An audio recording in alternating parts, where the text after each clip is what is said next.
Death by Eagles, a funeral that rips open old wounds, and a heartbreaking ending that sets up an incredible and insane final 3 episodes. Episode 5 of Peacemaker has it all, and it might just be the best episode of the season so far. Let's talk about it.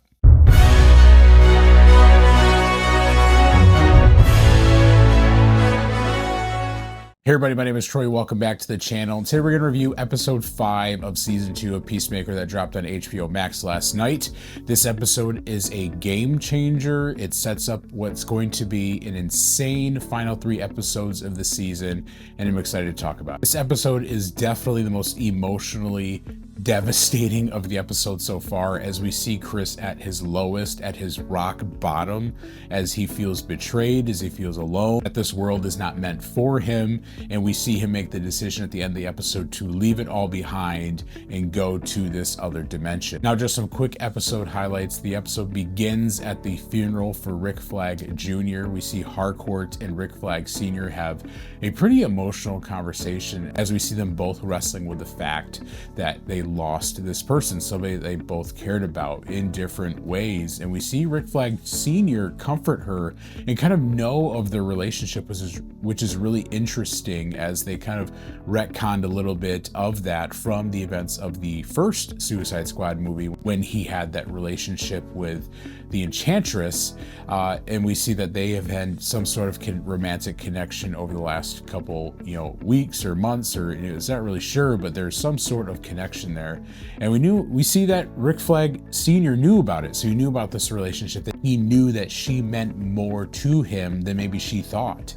And so it was really interesting to see that conversation. Also, we got to see that icy kind of feeling that she had towards Peacemaker all the way back then. And again, it just gives further context to the relationship throughout all of season 1 of the show and season 2 of this point, as to why she is so hesitant to begin any sort of romantic relationship with him, or even express any feelings of care or love towards him, because of this issue of having him killing Rick Flag Jr. all those years ago. Despite that, we see that what we thought was potentially a setup into this week really wasn't at all, as we see the text that she sent him was a "hey, don't come here" message. It was a code word that he was supposed to not show up, but he does anyway. He knows that something was up because we see him hide behind civilians so he's not shot or taken out, and then he immediately takes off Harcourt's wire when he gets to her. But we see a really difficult moment there where he's kind of wanting to get an answer from her of like, "Hey, do I mean anything to you?" And she says, "No, you don't. You don't mean anything to me." And it's hard for him to hear that. We see a fight go down. We see that Sasha Bordeaux is a cyborg, which is pretty crazy. That a pretty insane reveal for that she is enhanced in that way, and it kind of makes sense now for some of the interactions that we've seen a little bit over the first few episodes. But a crazy reveal for her to be this enhanced cyborg individual. Amelia Harcourt saves Chris's life by preventing him from being shot. He is turned into Argus, where we see Rick Flag Sr. unleash 3 years of anger and fury at Chris in this interrogation scene. That scene was a little difficult to watch because he is so angry. He wants Chris to fight back, but Chris won't, because again, he's like, "Hey, I deserve this. I deserve to have regret every single day that this happened." And that's not enough for Rick. That's not enough for him to get that confession, to have him feel that way. He just takes his anger out, and you learn that really the plan was to kill him, but because Economos, at the direction of Harcourt, books him into the system, it prevents that from happening. He finally kind of goes all in, and I think Argus knows that now, that hey, he's kind of working with him, so it's gonna be interesting to see the ramifications of that too. But we see him save him as a result of that. But this causes Chris to be at his lowest. He feels like he's completely betrayed by Harcourt, and he makes the decision at the end of this episode to leave this world behind. He writes a note for Adebayo to find and saying, there's nothing here for me. There's nothing here for me. And at the end of the episode, hearing that, the letter and his words, and just having him pour this out was really, it was heavy. It was really heavy to see that, to see Chris at this lowest moment.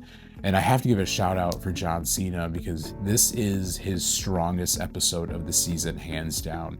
You feel the weight of his loneliness, you feel the weight of what he's dealing with, and you feel really sad for him that he's struggling with these things. And you understand why he decides to go to this different universe after this experience. But it was still difficult knowing what he's leaving behind, still difficult seeing all of their reaction, the 11th Street kids' reaction to that as well, and knowing that there's a likelihood that they might not see their friend again. We also get a really just chaotic and crazy scene with Red St. Wild and Eagly as that matchup meets its end, and it meets its end in such a sadistic and twisted way. Death by Eagles is an insane way to go. Eagly, again, I'm not familiar with your game. I thought it was after episode 2 and the just havoc that he caused on Fleury and his crew, but seeing him rally other Eagles to just kill Red St. Wild was absolutely insane. I don't feel bad for him, but that was a terrible way to go. The big talk of this episode coming out of it, from I think that we're going to see a lot online, is the ending. Chris going to this dimension, closing the door, but also Judo Master going after him.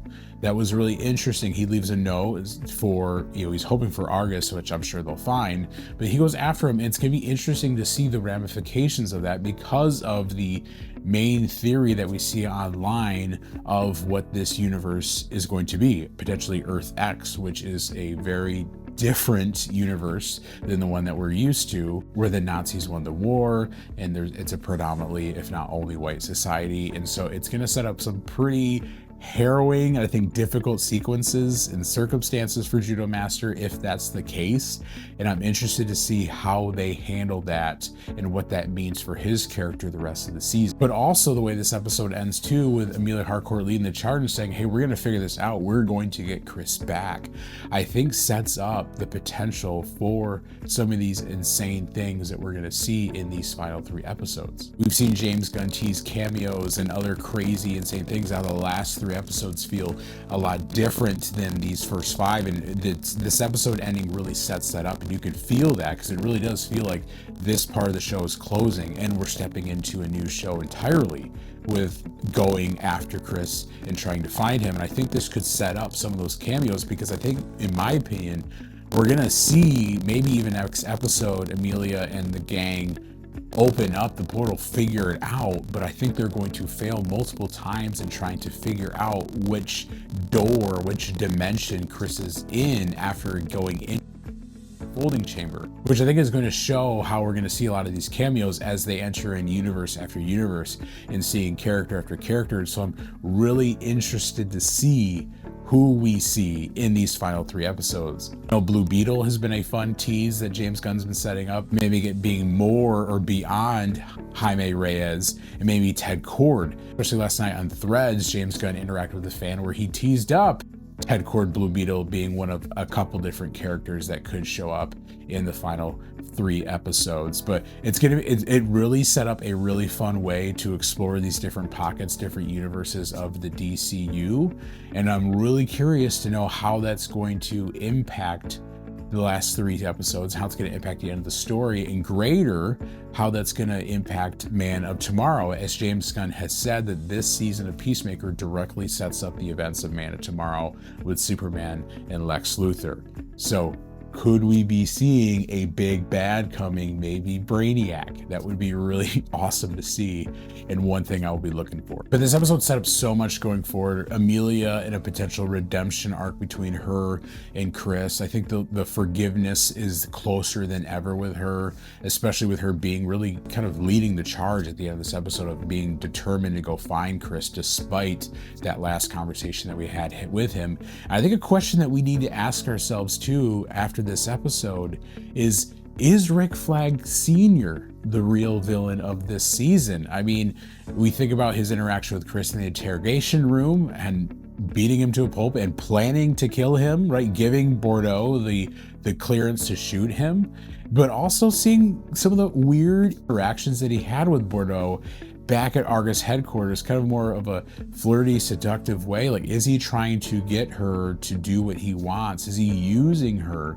And so I think, again, a question we need to ask, is he a villainous character in the season? Is he a bad guy? Is he going to be doing further questionable things in his quest for revenge? And so I think that's something that we need to keep an eye on as well. Finally, the big question too, how is this universe going to crack? Is it going to be Earth X? Are we going to see Chris be confronted with that reality as well? And how is that going to further cause pain and suffering for him? It just feels like it can't get any worse.